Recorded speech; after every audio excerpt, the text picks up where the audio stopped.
Hey YouTube, this is Austin with Wreck to Death Disc Golf. I haven't done a video in a couple of days because I've been working on the course and adding a couple of holes. I did decide to make the A-hole permanent, so that is now hole 6, and what used to be hole 6 is now hole 7. And then I added 2 more holes.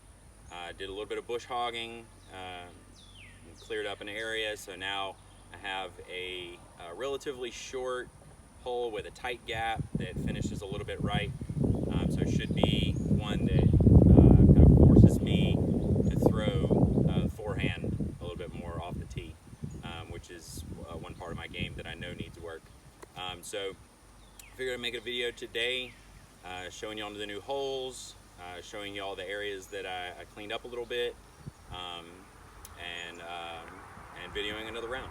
So I'm going to go ahead and start off with hole 1, y'all are familiar with.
Alright, so this is one of the areas of the course that got bush hogged.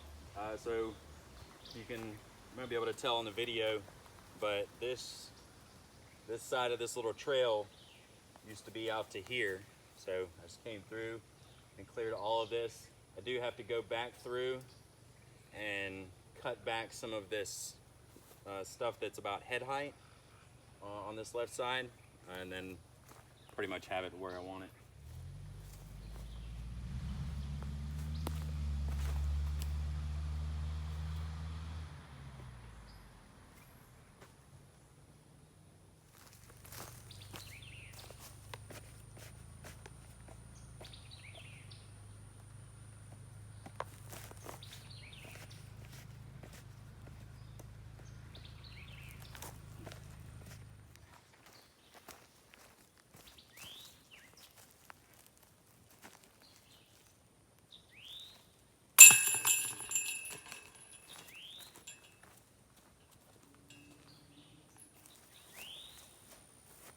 Alright, so this is hole 4.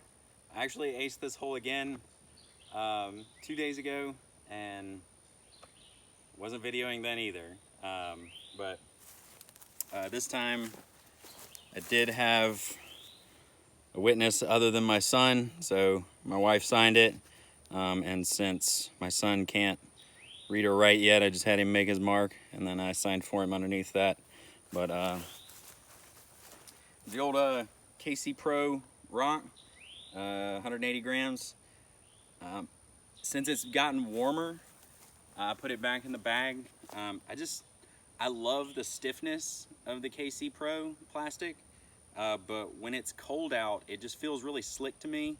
When it's cold, I go to the DX plastic, and then when it warms back up, like it's 80 degrees today here in Loosedale.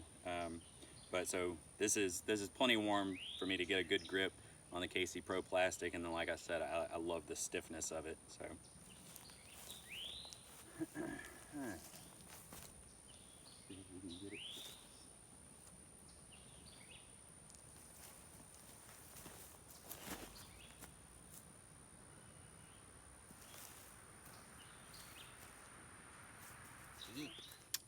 All right, so ended up a little deep with the KC Pro rock.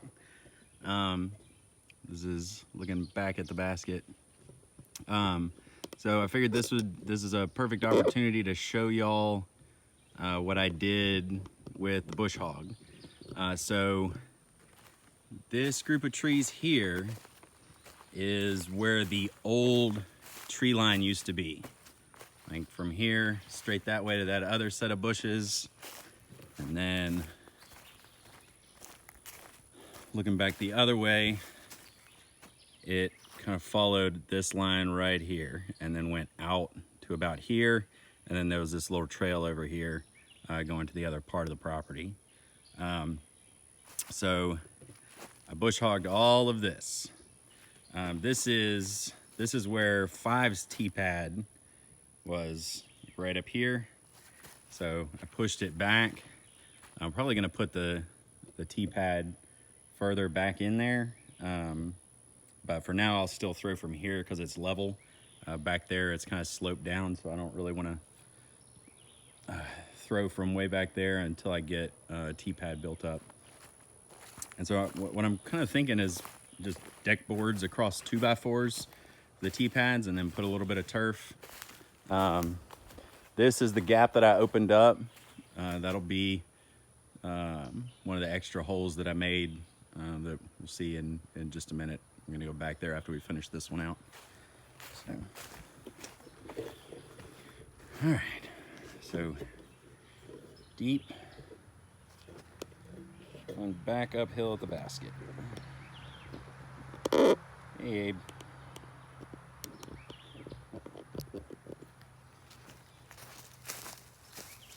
Calm down, don't look so excited.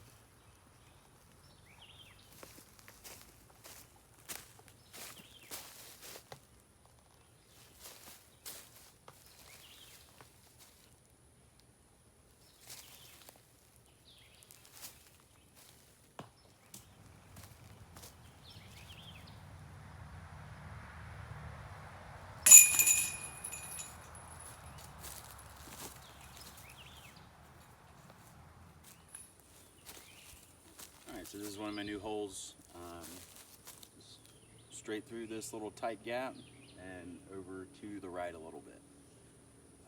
Just for reference, on the last hole, my KC Pro rock landed right in front of this little gap. So that's just for reference.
Alright, so this is the other hole that I added. This will be hole 9. It's right down here to the second basket. It's a little bit to the right, so I hit this gap, go to the right of that pine tree and that bush, and just kind of ease like a soft finish to the right.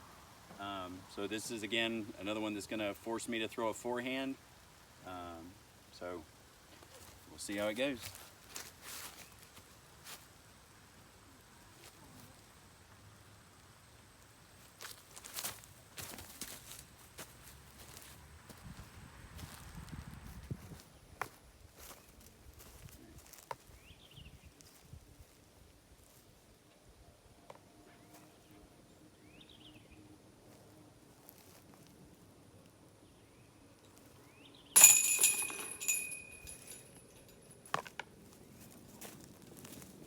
Thanks for watching. If you like this video, like and subscribe, and I'll have more content coming at you soon.